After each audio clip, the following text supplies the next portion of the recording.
About 2 years ago, I made a video about Edinburgh's Royal Mile,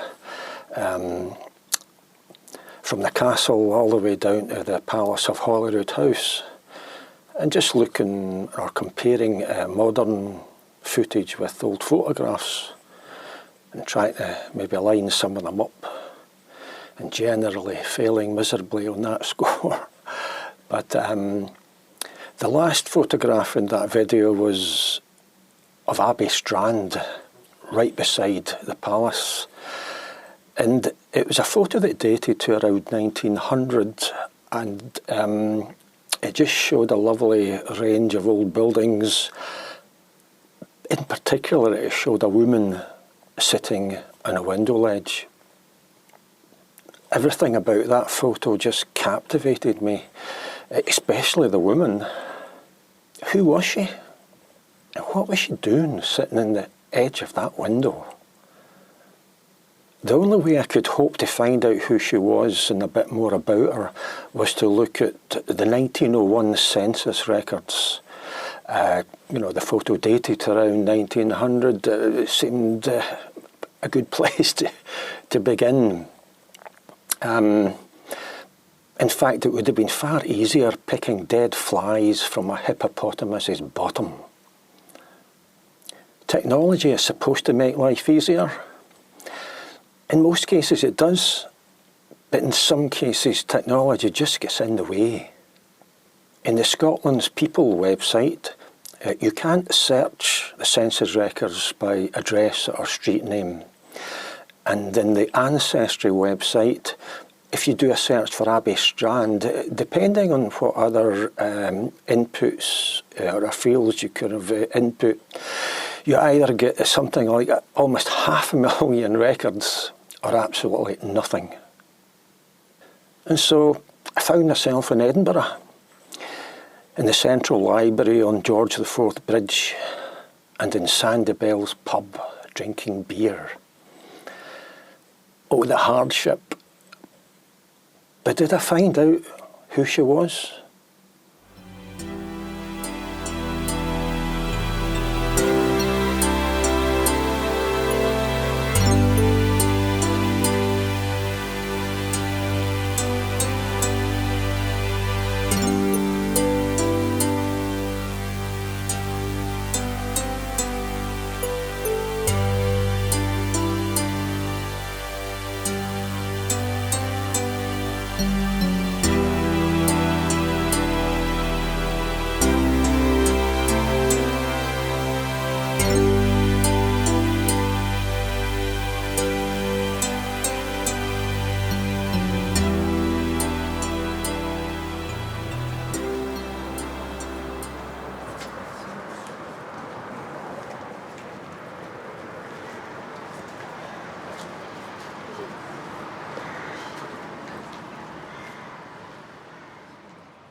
Before we go any further, let's zoom in a bit and have a closer look at the photo.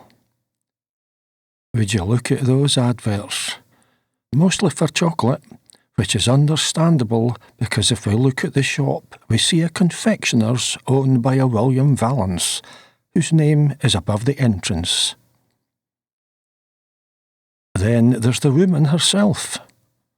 Very rarely do we get such a clear image of clothing of the period.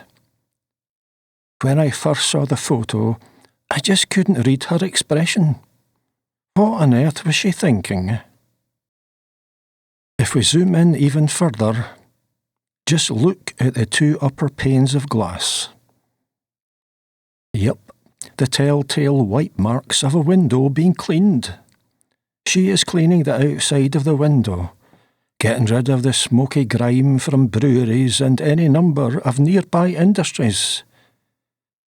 Her facial expression is actually saying, "Here I am cleaning a window, and there's a man down there taking my photo.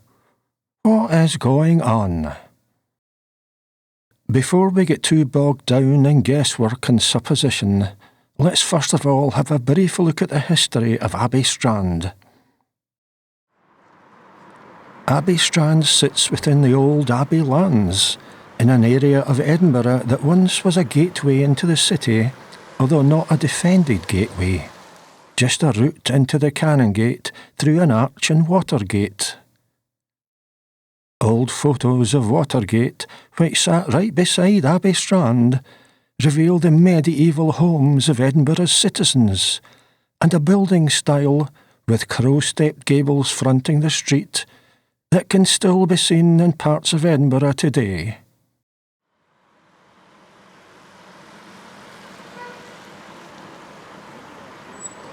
The older part of Abbey Strand, nearest to Abbey ruins and Palace, looks very similar and probably dates back to the late 15th century, before the palace was built. It is thought it may actually have been the mansion of the abbot who presided over the abbey. It has in the past also been an almshouse and hospital caring for the poor and elderly. In 1541, the building was used by James V as a weapons store in preparation for a campaign against the English, and walls had to be removed so they could fit in 3,500 pikes and 500 halberds. By the time of Mary Queen of Scots, Abbey Strand was used to house a very large group of royal courtiers and ambassadors, and was very much a high-status dwelling. But times change. By the 18th century, the area was overcrowded and home to a brewery, taverns, a brothel, and debtors seeking to avoid their financial responsibilities by taking advantage of Abbey sanctuary laws. Over time, apartments were subdivided, and gradually Abbey Strand degenerated into a range of overcrowded slums. The first town plan of 1849 shows a row of taverns: the Crown Inn, the Abbey Tavern, and the Queen's Arms Inn. The Queen's Arms Inn is in fact the building with the window that we're interested in. The other buildings shown on the right were demolished, which is why the end of one Abbey Strand is heftily shored up to prevent any movement, always a risk when adjacent structures are removed. Abbey Strand has gone through a number of renovations over the years, like in the early 20th century, the 1960s, and more recently in 2020. But no matter how utterly beautiful the whole little street and its garden looks today, if you really look, there are cracks in the structure of our building close to the easterly gable.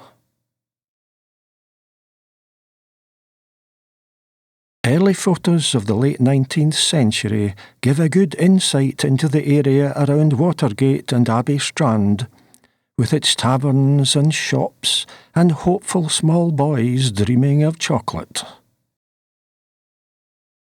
Whatever state one Abbey Strand was in 1901, the woman in the window is keeping a clean, tidy house, whether for herself or someone else. She is cleaning the outside of the window, and by the other smaller window sits a pot plant.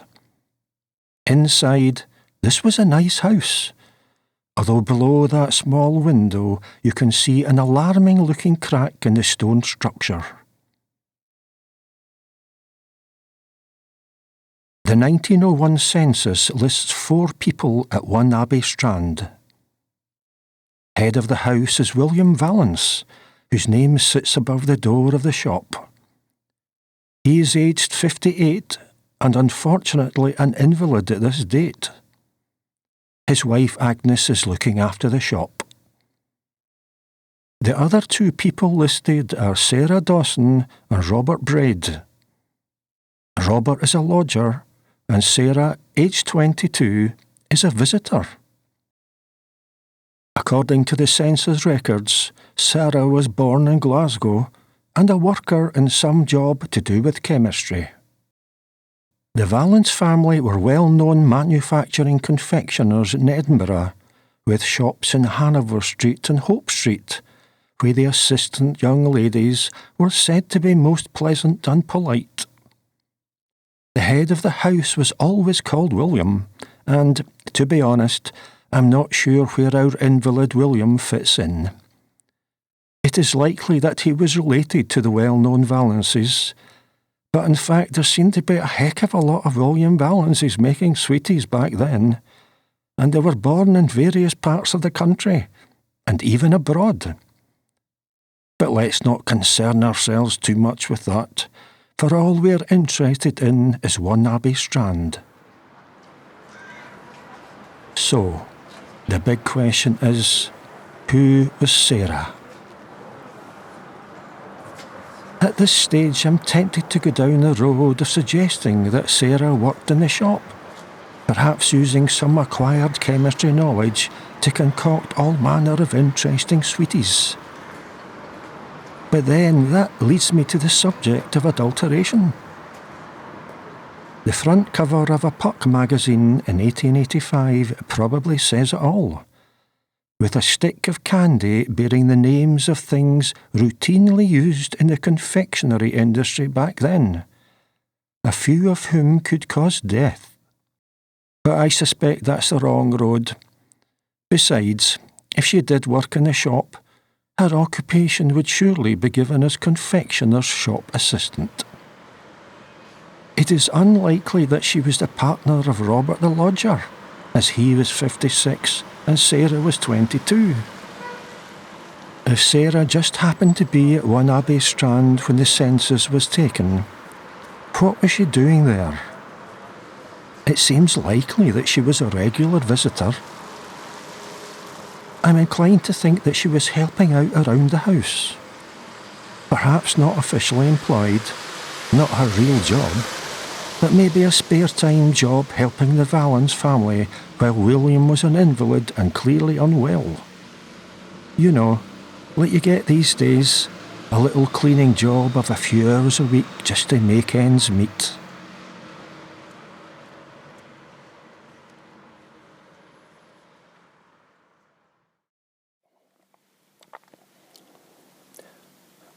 The woman in the window looks to be aged 22. While I can never be 100% certain, all my instincts are telling me that that is Sarah Dawson.